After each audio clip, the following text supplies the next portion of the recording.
Nous sommes aujourd'hui donc le dimanche 14 Av et on est d'Aflamed Aleph de Psahim. Nous reprenons donc la Mishnah qu'on a vue hier. Matlitin la Mishnah dit Nochli Shehelvat Salah Hamesach Ala Pesach Mutavana'a Misraël Shehelvat Nochli Ala Hamesach Ala Pesach Subhana'a. Si un goy il prête de l'argent à un juif et le juif il lui laisse donc du Hametz son caution, eh bien ce Hametz après Pesach on peut en profiter.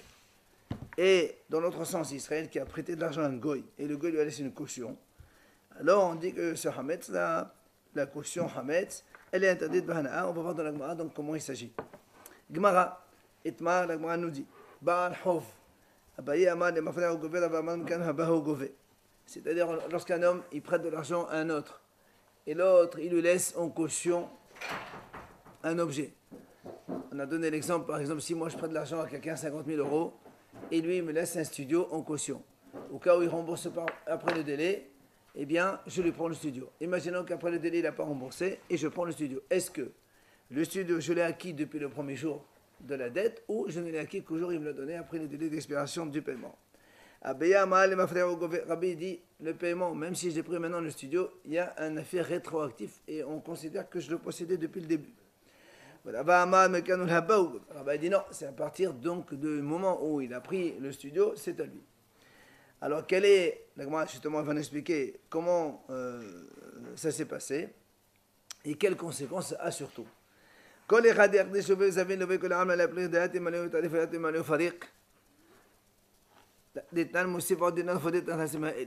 dit, dans tous les cas où, si, par exemple, comme moi j'ai prêté de l'argent à un monsieur, et que c'est lui qui a vendu, par exemple, ce studio-là, où il a sanctifié au Beth Amikdash pendant la période où il devait me rembourser. Et donc ce bien-là, il était saisissable puisque je lui avais prêté des sous. Par exemple, je lui ai prêté de l'argent à Rosh Chodesh Nissan, il devait payer à Rosh Chodesh Av. Et lui, à Rosh Chodesh Tammuz, un mois avant, il a vendu ce bien-là. Alors évidemment, dans ces cas-là, tout le monde est d'accord que lorsque le Rosh Chodesh Av arrive et lui, il n'arrive pas à le payer, ce studio-là, il est à moi. Je peux aller le saisir, donc chez celui qui l'a acheté. Soit, maintenant, si le monsieur, il l'a sanctifié au Beth Amikdash, il a offert le studio au Beth Amikdash. Alors, la Gemara dit, dans ces cas-là, je vais moi au Beth Amikdash et je le prends. Seulement, les Haramim ne veulent pas que les gens enlèvent des choses sacrées pour rien. C'est vrai que ça lui appartient, mais comme ça a été déjà au Beth Amikdash, alors comme on a dit la Mishnah, Moussif, il donne une chose, un temps 10 euros, 20 euros, un truc symbolique au Beth Amikdash, et il récupère son studio. Sur ce point-là, tout le monde est d'accord que c'est comme ça que ça se passe. Il n'y a pas de discussion. Alors, c'est quoi notre problème à nous? C'est le suivant. Qui plairait des svin malur à des malur. Ce qui s'est passé, c'est que moi j'ai prêté donc à Rosh Chodesh Nissan, j'ai donné 50 000 euros. Il y avait un studio qui coûtait donc 50 000 euros. Il était donc saisissable au cas où le monsieur ne rembourserait pas. Maintenant, disons qu'à Rosh Chodesh Tammuz, moi, j'ai vendu ce bien-là. Moi, le prêteur, j'ai vendu ce bien que je n'ai pas encore, mais que je vais avoir au cas où il ne me rembourse pas. Je l'ai vendu à quelqu'un où j'ai sanctifié au Beth Amikdash. J'ai dit voilà, j'offre ce studio-là au Beth Amikdash. Maintenant, après Rosh Chodesh Av, le monsieur il ne rembourse pas. Donc ce bien, il m'appartient.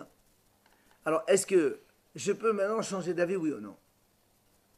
Par exemple, j'ai sanctifié au Beth Amikdash, maintenant je dis, je n'ai pas envie, je veux le prendre. Alors justement, c'est là où on retrouve l'avis de Rabbi et de Rava. Abaye Amal et Mafra Gove. Abba il a dit non, l'effet prend rétroactivement. C'est-à-dire le studio il est considéré comme si je l'avais depuis Rosh Chodesh Nissan. Et donc, comme je l'ai sanctifié, il est sanctifié définitif.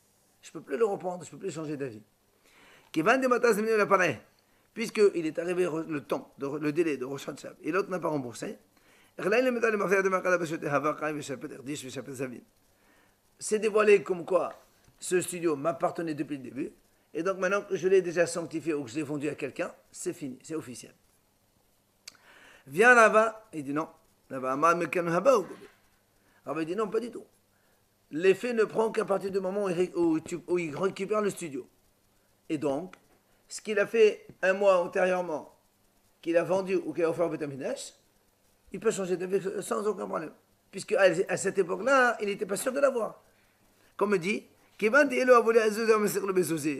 puisque si l'emprunteur avait de l'argent à Rosh Chodesh, il aurait donné de l'argent. Donc l'autre n'aurait jamais eu le studio. Alors, il se trouve que c'est maintenant seulement qu'il a acquis le studio. Et ce n'est que maintenant que le studio lui appartient, il peut faire ce qu'il veut avec. Donc s'il l'a sanctifié un mois avant, ou il l'a vendu un mois avant, il peut changer d'avis, puisqu'il a sanctifié quelque chose qui ne lui appartenait pas. Donc ça ne marche pas. Voilà la discussion de Abaye et Rava, qu'on a vu donc à propos de ce bien. C'est là où la Gemara pose une question. Comment tu dis que Rava il a dit une telle chose? Voilà, Rami Ben Hama nous enseigne donc la chose suivante.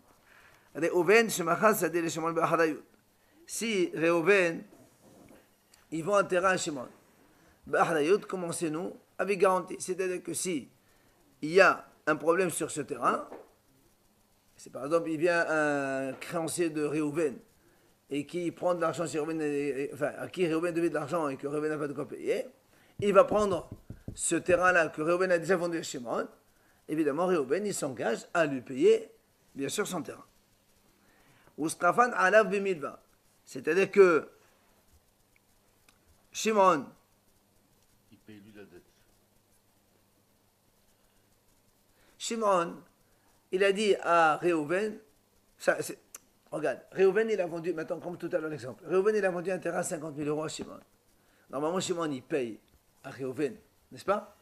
Il lui paye 50 000 euros. Shimon, il a le terrain, il est à lui. Maintenant, si dans un mois, il vient un créancier de Reuven, il le prend, évidemment, l'autre, il le rembourse. Ça, c'est ce qu'on a dit. Ce qui s'est passé ici, c'est que Shimon, il a dit à Reuven, très bien, je te dois 50 000 euros. Donne-moi le terrain à crédit. D'accord? Voilà, crédit. Entre-temps, où met Reuven? Reuven, il est mort. Il est venu, en effet, un créancier de Reuven. Il a le droit de prendre le terrain. Justement, il a pris le terrain de Shimon. Il veut le prendre. Il Il voulait le prendre de Shimon. Qu'est-ce qu'il a fait, Shimon? Shimon il est venu, il dit, écoute, ça coûte combien? Il te devait 50 000 euros. Voilà 50 000 euros, je te donne l'argent moi-même. Il lui a donné les sous. Et Shimon, il a gardé le terrain. 50 000 euros. On a pris un exemple simple. Attends, hein, Reuven, le prêteur, il est mort. Le vendeur, il est mort. Oui. Très bien. Non, il n'est pas mort. C'est pas... Reuven, il a vendu à Shimon. Shimon, qui a pris le champ, il est venu un créancier à Reuven. Regarde ici, n'oublie pas que Shimon, il n'a pas encore payé. Et oui, ce qu'on a dit, il a fait un crédit. Donc, soit Shimon, il lui donne le champ à Reuven, au créancier de Reuven. Dans ces cas-là, il n'y a rien qui a été fait. Mais Shimon, il a dit, écoute, pourquoi? Moi, je garde le terrain. Combien tu veux? 50 000. Voilà, 50 000, le prix du terrain, c'est la même chose. Enfin, la vente, il a fait maintenant, quoi. Dinahu, la Gemara dit, c'est normal que des Atobene Reuven, ils viennent les enfants de Reuven, donc les héritiers. Et ils disent à Shimon la chose suivante, Anan, metat li shavak avun gabach, ou metat ediyat min ba'al havla mishtabed. Il dit, toi, tu devais de l'argent à notre père. D'accord, 50 000 euros tu devais. Et on sait, nous, que l'argent, on va dire, ce qui est métal, c'est-à-dire tout ce qui est mobile, tout ce qui n'est pas immobile, tout ce qui est mobile, on ne peut pas les prendre aux orphelins. Les orphelins, si leur père avait une dette, qui laisse des terrains, on prend les terrains. Mais s'il n'y a aucun terrain, ils n'ont que de l'argent, on ne leur prend pas de l'argent aux orphelins. C'est comme ça. Alors c'est pour ça que les orphelins ils disent à Shimon, toi, tu devais quoi? De l'argent. Donc tu dois nous donner de l'argent à nous. Et du coup, le créancier de notre père, il ne peut plus venir prendre notre argent. Et donc comme toi maintenant, tu as donné l'argent, tu nous donnes l'argent à nous. Il doit payer 2 fois. Voilà, il a perdu. Tu dois payer 50 000 euros à nous. C'est ton problème, pourquoi tu as donné l'argent au créancier? Tu ne veux pas lui donner. Tu devrais le faire retourner contre nous, et nous, il ne peut rien faire contre nous. Ça, c'est la Gemara dit comme ça. Il vient à Marava, il peut à Shimon. Si maintenant Shimon il est intelligent, qu'est-ce qu'il fait? Marbelora, il dit, écoutez monsieur, c'est très bien. Vous voulez quoi? 50 000 euros. Voilà, votre terrain, je vous le donne. Du coup, les orphelins, ils ont raison, ils récupèrent le terrain. Et maintenant, Shimon, il se retourne contre eux. Vous me devez 50 000 euros, puisque moi, j'ai acheté un terrain à votre père. J'ai payé votre père. Entre parenthèses, j'ai pris les conventions. J'ai le droit de prendre. Maintenant, j'ai une saisie sur ce terrain. Et comme sur les orphelins, on a le droit de prendre le terrain, alors il récupère son terrain. T'as compris? Alors, de Ahmad ibn Nahman, comme il a dit à Nahman, Yetomim shegavu qarqa behovat avihem, ba'al hava hazed ugotamehen. C'est ce qu'on a dit.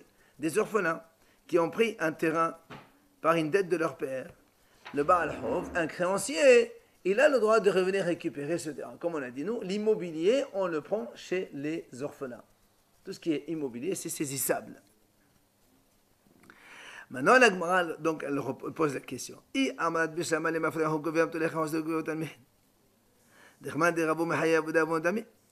Gemara dit comme ça. Si on dit comme Abaye, écoutez bien, que quand on saisit un terrain, on considère que la saisie elle a été faite depuis le début, oui, depuis le moment de la dette.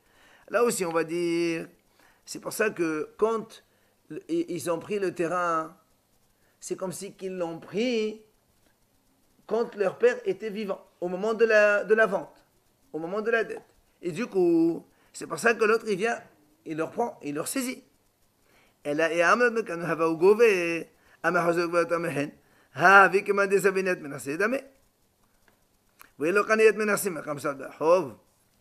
a dit, si maintenant on considère comme Rava, Rava a dit non, la saisie, elle se fait au moment même où on la prend. Oui. Si maintenant, ce Shimon, quand il a donné le terrain aux orphelins, oui, si on considère que les orphelins, ils ont encaissé, c'est ce jour-là que ça lui appartient, c'est comme si que eux, ils ont acheté un terrain aujourd'hui. Or, si un des orphelins achète un terrain, personne ne peut leur saisir.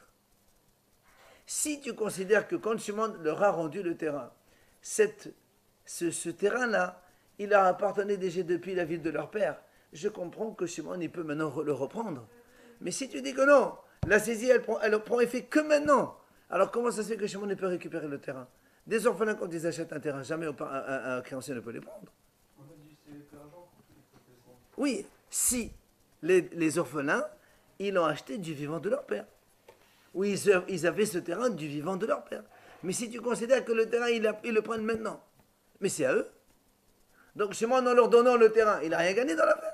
C'est la question qu'on pose contre Rava. C'est là où l'Agma dit, c'est vrai, tu as raison. Normalement, l'effet de saisie ne prend effet que maintenant seulement. Alors, comment ça se fait que là-bas, chez moi, on y récupère le terrain?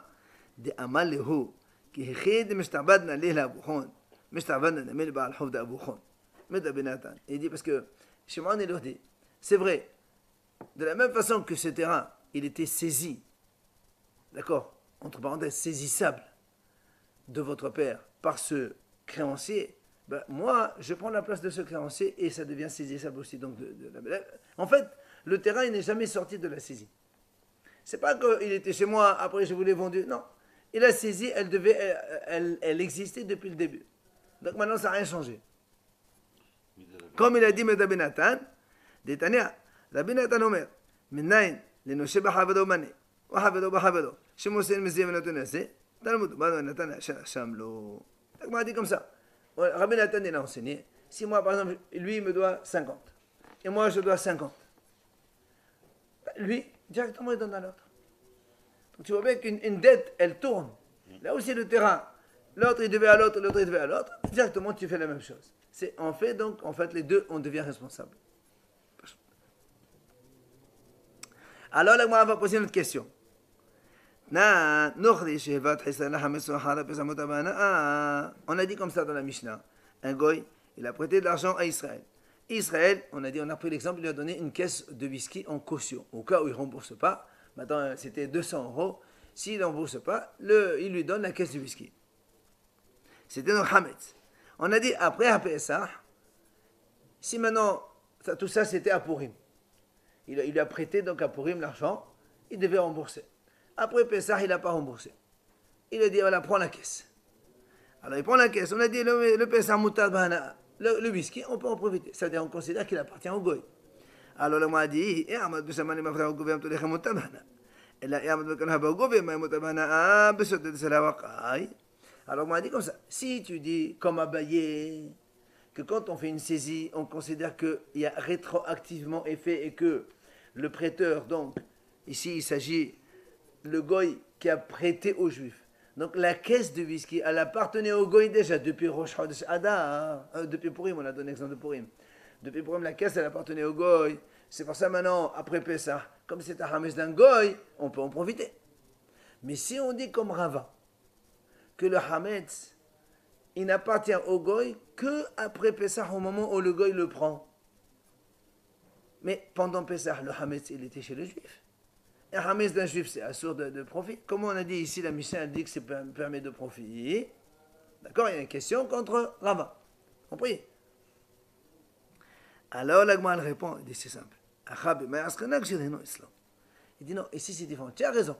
Mais là, il y a un élément qui survient, c'est que le juif, quand il a donné la caution au goy, il lui a laissé la caution chez lui, chez le goy, dans sa maison. Il lui a dit, voilà, je te laisse la caisse depuis Purim, je te la laisse. Si après Pessah, je ne paye pas, tu la gardes. Comme la caisse, elle était chez le goy, c'est pour ça qu'on dit Motabana. C'est pour ça dans la Mishnah, on dit un goy qui prête de l'argent à un juif avec une caution donc, de Hametz, parce que le juif, il a laissé cette caution Hametz chez le goy, c'est pour ça qu'après Pessah, c'est permis de profiter, parce qu'elle était chez le goy. Alors, là, on m'a dit, est-ce qu'on va dire que c'est une mahlok de Tanaïm? Alors, c'est quoi? Israël, un Israël qui prête de l'argent à un goy. Cette fois-ci, c'est l'inverse. Israël n'est pas de l'argent à un goy. Et le goy, il lui permet là aussi une caution, hametz. Le goy lui dit, voilà, si je ne te rembourse pas, je te donne une caisse de whisky. Les hala Pessah, et non, en verre.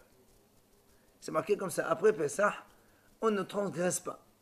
C'est-à-dire, il n'y a pas de... Nous, on sait que celui qui garde hametz chez lui, c'est tu n'as pas le droit d'avoir déposé du hametz chez toi. Et là-bas, nous, on a dit comme ça. Donc, un goy, un Israël qui a prêté de l'argent chez un goy. Et donc, le goy, il a laissé une caution hametz pour le juif. Donc, ce hametz-là, il appartient, entre parenthèses, après le délai au juif, puisque le goy ne va pas rembourser.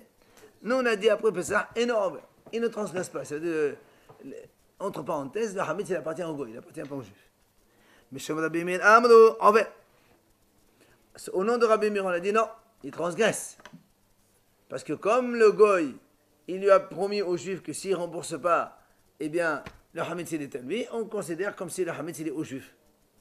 Alors c'est là où l'Agma a dit, alors on a dit, n'est-ce pas, justement la mahlok elle est quoi ici? Si est-ce que cette caisse de hametz que l'on saisit, est-ce que tu considères qu'elle a été saisie depuis le début, ou est-ce qu'on considère après? Si tu considères, quand Israël il a prêté l'argent au goy, et le goy lui a promis en caution une caisse de whisky, si tu considères que la caisse de whisky, elle appartient rétroactivement aux juifs depuis le moment du prêt, c'est là où le hametz, il appartient aux juifs, et donc il est envers, il transgresse, parce qu'il possède du hametz. Mais si on dit comme Rava, que le juif, quand il prend la caisse que le jour même, donc après Pessah, donc du coup, le hametz, jusqu'à présent, n'appartenait qu'au goy, et donc le juif, il n'a pas fait de péché. Il a eu après Pessah. Justement. Et si, puisque Abaye, il a dit, c'est un effet rétroactif. Si le goy ne paye pas dans le délai, quand il va te donner la caution, on considère que la caution t'appartenait depuis le début. C'est ça qu'il a dit Abaye. Justement, dans le cas où cette caution t'appartenait depuis le début. C'est ce qu'on a dit hier. Et donc, du coup, c'est pour ça que l'Agma a dit. Ça n'a pas d'importance. Abaye dit, ça n'a pas d'importance, qu'elle soit chez moi ou pas chez moi. Abaye dit comme ça, quand quelqu'un il prend une saisie, c'est vrai qu'il la prend 3 mois, d'accord, il la prend un mois plus tard, mais Abaye considère que quand tu la prends maintenant, en fait, elle t'appartenait depuis un mois avant. C'est ce qu'il a dit Abaye. Même 6 mois, ça n'a aucune importance. Les mafréas, c'est rétroactif. Il y a un effet rétroactif que ça t'appartient depuis le début. Donc, on demande est-ce que c'est bien la même mahloket? La Gemara a dit non. C'est pas la même mahlok. Pourquoi? On regarde ce qui est marqué dans la Sefa, la suite de cela. Aval. Si c'est le goy maintenant qui prête de l'argent à un juif, et le juif il lui promet une caution, donc une caisse de whisky au cas où il ne rembourse pas, hein. Là-bas, c'est marqué. La Pesach devrait hakol envers. Après Pesach, selon tout le monde, le juif il fait un péché, il transgresse.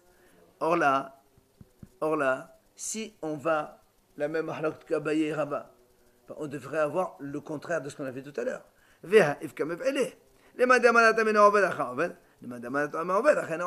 Si on prend le cas de tout à l'heure, si on prend Abaye, oui, Abaye il a dit donc le bien, la saisie elle m'appartient rétroactivement.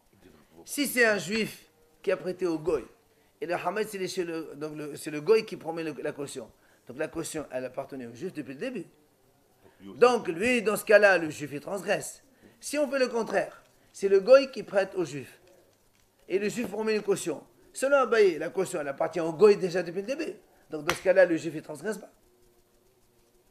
D'accord? Et si maintenant on fait le contraire, selon Rava, quand c'est le juif qui prête de l'argent au goy, et le goy promet une caution, selon Rava, l'effet ne prend que maintenant. Comme la caution, elle était chez le goy, jusqu'à après Pessah, oui. Et la Rava, il dit de toute façon, même si elle est chez le juif, il ne la prend qu'après.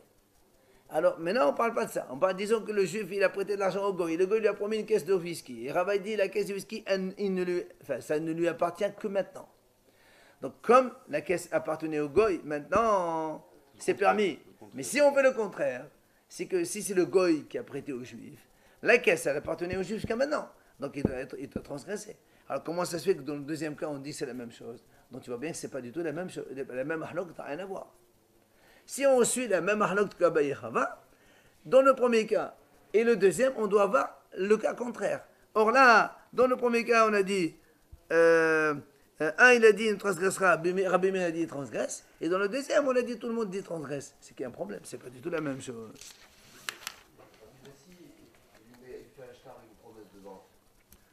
On n'est pas dans la vente ici, on est dans le prêt. On est dans le prêt, on n'est pas dans la promesse. Promesse de vente, ça n'a rien à voir avec un prêt. Parce que promesse de vente, si l'autre, après, il a le droit de se rétracter. Donc le Hamed, c'est encore chez toi, c'est à toi. Pas pareil. Ella hacha, l'agma dit, ici, on parle dans le cas où c'est-à-dire celui qui a donné la caution, il lui a donné chez lui, chez l'autre déjà, au moment où il a fait le prêt.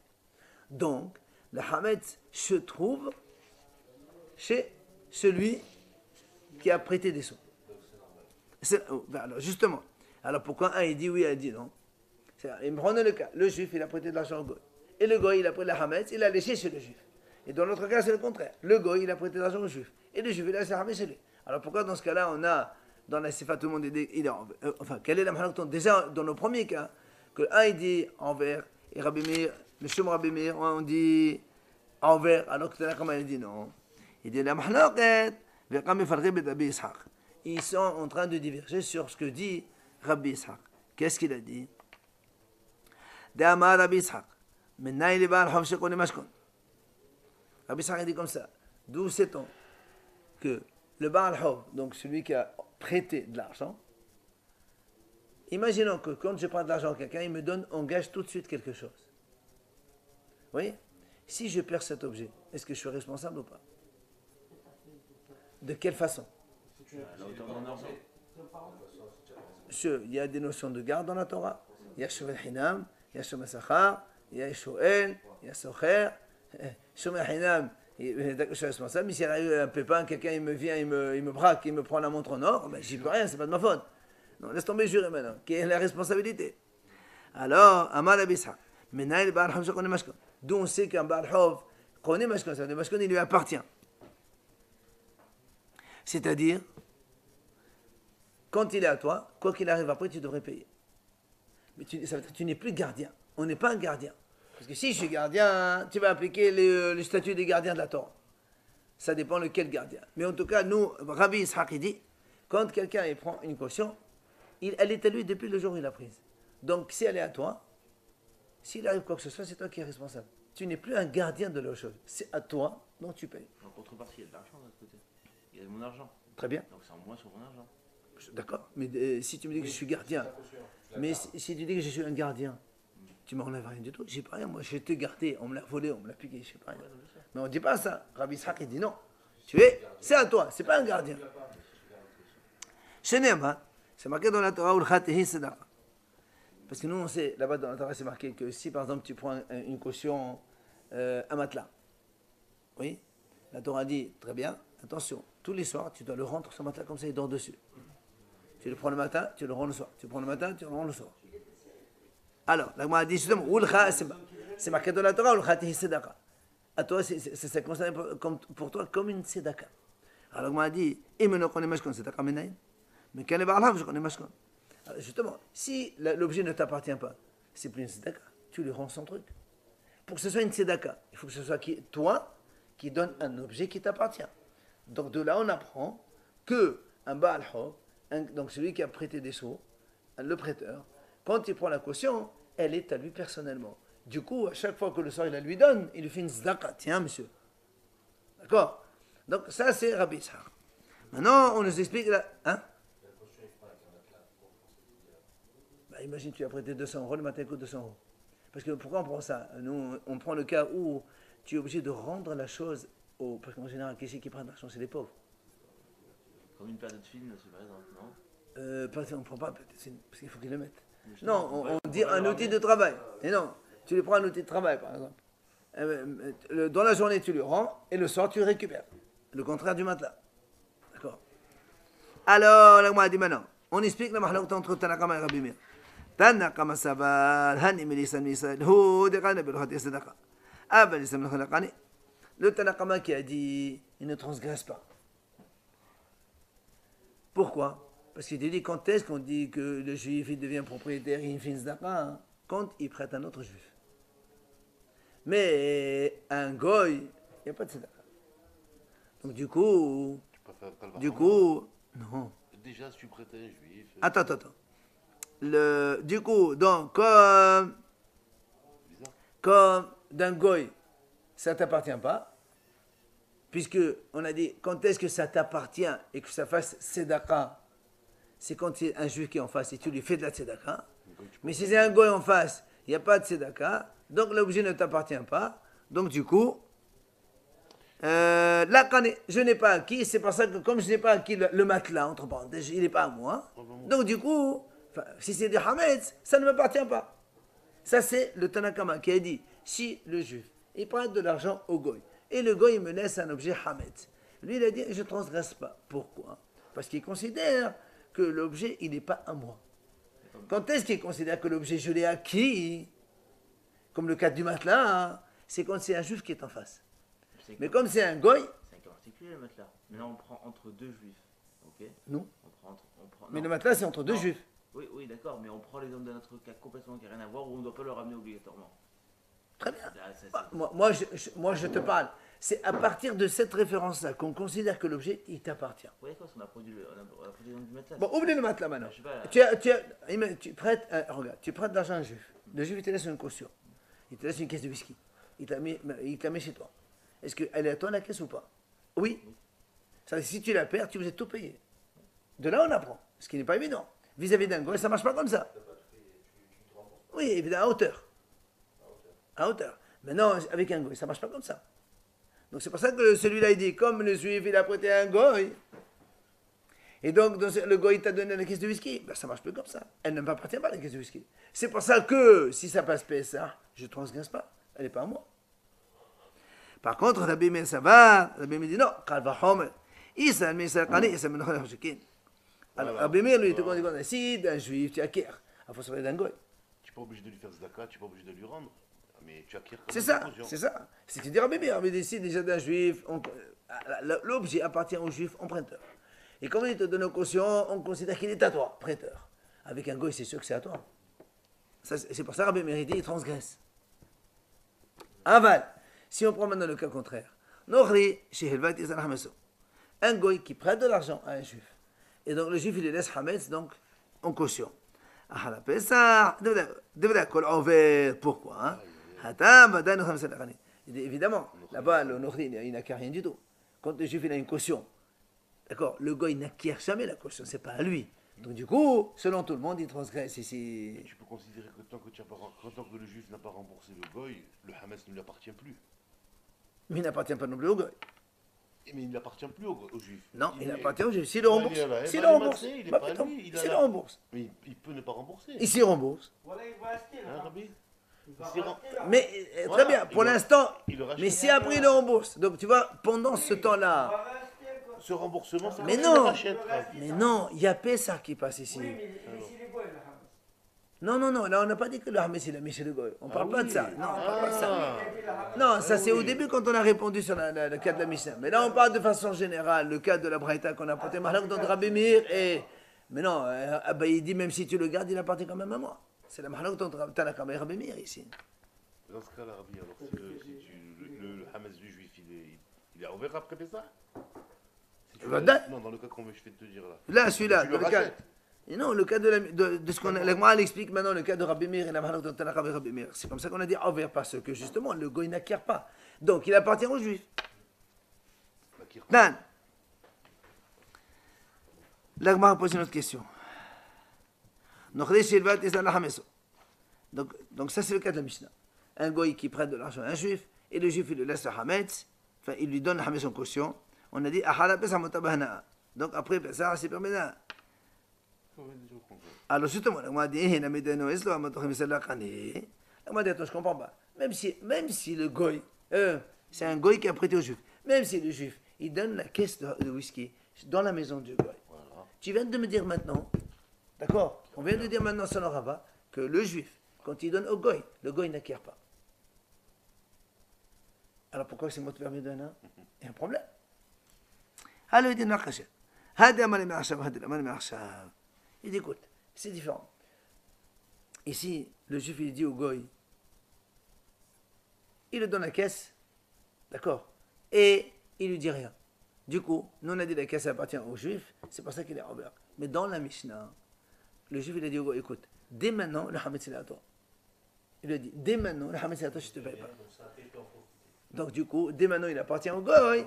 Du coup, après c'est Motabana. C'est sous-entendu ça. Même si tu dis Non, pas. non, non, mais Arshav, Mais à cause de des quoi Amal les Me'arshav. Hazak, mais Il ça- lui a dit, mais Arshav. Quand il dit Me'arshav, c'est à toi, ça y est, il est à lui.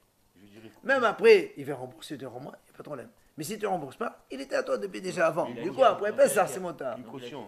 Il lui a dit, Une caution, c'est sous-entendu. Je veux dire, s'il ne rembourse pas, il la perd. oui, mais c'est entendu quand?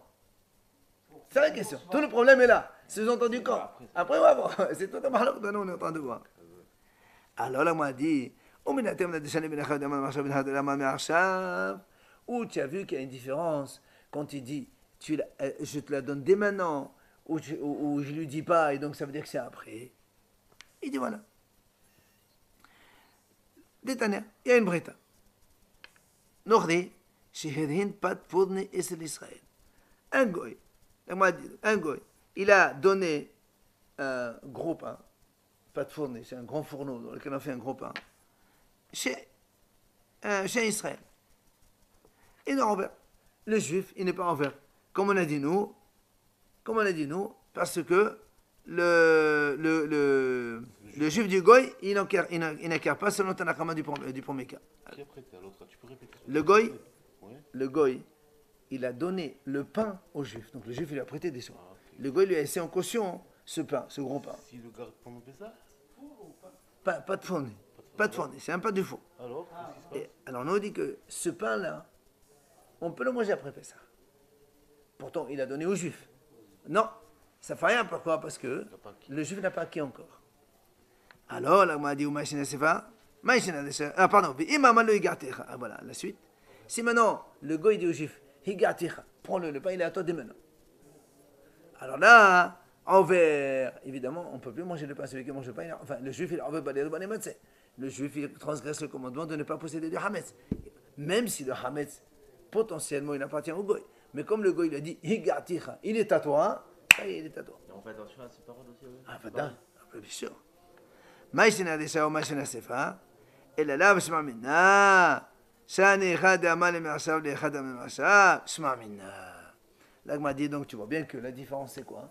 C'est que, un, quand le goy ne lui a rien dit, dans ces cas-là, il appartient toujours au goy. Et le deuxième cas, quand le goy, il a dit au juif, c'est à toi. Dès maintenant, il est à toi. Et dans ces cas-là, ça appartient au juif. Donc tu vois bien, on fait une différence entre le mot, s'il dit oui ou non, dès maintenant, il est à toi le hametz, ça change tout. Comme un tenaille, en fait. Ouais. Tano Rabanan, Hachamim enseigne. Hanout chez l'Israël. Umlay chez l'Israël. Ufa'ali nochrim nechnasim lesham. Alors, la Mishnah, non, c'est pas une Mishnah, elle dit comme ça. Hanout, le magasin, il appartient à un goy. Pardon, à Israël.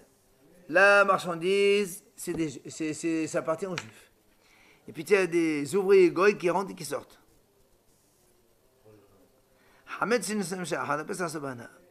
Si on trouve des hametz là-bas, c'est interdit de profiter. Ne dis pas que le hametz pourrait provenir des ouvriers goy. Comme la shora, la marchandise, elle est aux juifs, donc le hametz qu'on trouve là-bas, ça fait partie du hametz de la marchandise, donc il est perdu que c'est assaut. Mais évidemment, assaut même de manger, ça va de soi. Si on fait le contraire, hanout shenochri, umlay shenochri, ufali shenochri sham, hametz sham ahad besamata b'achilim, la même chose, le contraire dans l'autre sens. Le magasin appartient au goy, la marchandise hametz appartient au goy, et des juifs qui rentrent et qui sortent là-bas, qui achètent la marchandise des juifs. Si on trouve des hametz là-bas, c'est motar bana, appelé ça, et même motar ba'achila. C'est-à-dire qu'on, comme la majorité ici appartient au goy, donc on va selon la majorité. Donc on est plus tenté de dire que le hametz qu'on a trouvé, ça vient de la marchandise du goy, et donc un hametz d'un goy après Pesach c'est motar, plutôt que de dire peut-être que le hametz il est tombé de la main d'un juif client, et après tu dis donc c'est là s'il appartient au juif, c'est la sorte de profiter. On ne dit pas ça. On profite des miettes, on parle de miettes, là. De quoi on parle? De tout. Tu trouves un paquet de pâtes. Allez, voilà. Un paquet de pâtes. Les ouvriers qui rentrent. Eh ben non, c'est des clients. Si le magasin est un goy, Et alors, le hametz, il n'y a que des juifs là-bas. Imagine, tu vas dans des quartiers juifs. ouvriers. Il y a des quartiers juifs. Et alors, le hametz, il appartient au goy, mais les ouvriers rentrent et sortent. Imagine peut-être que moi j'ai acheté le paquet de pâtes. Il m'est tombé de mon panier. Qui t'a dit que c'est à lui, peut-être c'est à moi. C'est à moi, c'est à son Bahana, c'est un juif. Ok? Allez, nouvelle Mishnah. Matnitin. Hametz, shenafla ala umapol. T'as des mvou'a. Un hametz, il y avait du hametz. Tu sais qu'il y avait du pain. Et puis il est tombé un mur dessus et un décombre. Alors qu'est-ce que tu fais? Tu enlèves tout. Et donc, moi, le Mishnah dit, considère qu'il est déjà débarrassé. Tu n'as pas besoin d'aller fouiller là-bas, d'aller enlever des comptes pour enlever le hametz. Tu laisses comme ça. Il vient, Rabban Shimon Gamliel Omer, Kol she'ena kil v'chol hapes alav. Ça dépend. Rabbi Shimon dit comme ça. Ça dépend de la grandeur du tas. Si le décombre, un chien ne peut pas venir fouiller là-bas, alors tu laisses. Mais si le chien peut venir fouiller et enlever les décombres, et donc du coup il va te faire découvrir le hametz, là, tu es obligé de vérifier, rechercher la hametz avant Pesach. Dans une ruine comme ça, c'est incroyable. Hein? Par ruine, chez toi à la maison. Bah oui, c'est une ruine, c'est quand même tombé sur une ruine. Très bien, mais c'est chez toi à la maison. Le mur, il est tombé chez toi. Le hametz, il est à toi. Gemara. Amar Rav Hasda, Pesarich shibatel belebo. Quand on a dit, quelqu'un il possède du hametz, il est tombé un tas de pierres dessus. On a dit, c'est bon, laisse-le, considère-le comme il est débarrassé. Il faut quand même annuler le hametz. Tu dois faire le bétoul. Ah, ok, dans le cas où. Tanakama, on parle de Tanakama. Tu dois faire le bétoul. Bidou, quoi. Tu me dis quoi? Comme ça on le fait. Voilà, ça ne dit pas, parce que ceux qui n'ont rien, ils peuvent dire, pourquoi je fais bétoul, j'ai Tu rien. penses en faisant le bitou, tu penses. Nous, on le fait aujourd'hui automatique parce qu'on ne sait jamais. Mais celui qui n'a pas de hametz, pourquoi dire que c'est bétoul? Il n'y a pas de bétoul. J'ai rien, moi. Hein? Ah oui, quand tu. Absolument, c'est ce qu'il est en train de dire. La m'a dit, il faut quand même que tu fasses une annulation de hametz. Tu l'as fait de toute façon. Dans tous les cas, on l'a fait. Mais pas de bétoul, c'est comme ça. Le bétoul, tu peux le faire dans ta tête. Nous, on fait la formule, mais tu peux le faire très bien. Tu dis la hametz qui est dans ma tête, dans ta tête, tu dis la hametz que j'ai, il soit nul, comme la terre, c'est terminé. Tana, l'agma nous explique. Quand on a dit, si le chien peut venir chercher et découvrir les décombres, alors toi-même tu es obligé. C'est combien le chien il peut faire? C'est le chat fahim. Si le décombre ils font 24 cm, plus que 24 cm, tu laisses. Moins de 24 cm, tu es obligé de toi-même enlever les décombres et chercher ton hametz. Amali Rabaha Balide Rabbi Yosef le Rabashi. هذا أمر اسمه يكسفي منهم شمال أنا بقى ما بعد الناس وش تفهموا لا ربح il a dit Rabaha Rabashi. Il a dit nous savons savez que c'est marqué quand quelqu'un il confie de l'argent à l'autre, il me dit voilà, tu peux me garder cet argent. Alors aussi que je peux le garder dans un endroit le plus sûr. À l'époque, il n'y avait pas ni banque ni coffre. Alors aussi, tu mets sous le matelas, c'est pas une bonne garde. Il faut le cacher sous le sol, sous la terre. C'est comme ça que tu te rends acquitté au cas où il arrive un pépin. Alors c'est là où il est dit, dis-moi, quand on a dit, selon Shmuel, que les Ksafim, quand est-ce que ça s'appelle bien gardé? Seulement quand il les a entrés sous la terre. Alors il dit, d'après toi, est-ce qu'il faut aussi 24 cm comme ici ou pas? Est-ce que tu exiges que le monsieur il fasse un trou de plus de 24 cm pour rentrer les sous dedans? Comme ici, le cas du chien, parce que le chien au moins il ne peut pas chercher. C'est ça? Eh bien oui, parce que le chien quand il sent des choses, il veut fouiller. D'accord? Est-ce qu'il faut 3 tfahim ou pas? Amale hacha mishum riha ba'inan shusha tfahim. Hatam mishum irsuye ma'nahu. Mishum irsuye ma'nahu ila ba'i shusha. Il dit, monsieur, c'est pas pareil. Ici, c'est parce qu'il y a l'odeur. D'accord? Quand il y a du hametz, le chien, il peut sentir, puisqu'il a un grand flair, il va vouloir donc enlever. Donc, dans ces cas-là, on exige 3 tfahim, effectivement. Mais dans l'argent, le chien, il ne sent pas l'argent, il n'y a rien à sentir dans les seaux. D'accord? C'est juste que les gens ne trouvent pas. Enfin, c'est un voleur qui vient, il ne peut pas le trouver. Il lui a dit, on n'a pas besoin de 3 tfahim. Alors, la Gemara a dit, et alors combien? Vechama. Amad Afnabal Papa, Missikhra, Tefa. Il répond à Rafnabal Papa du Sikhra, Tefa. 8 cm. On va dire 10 cm.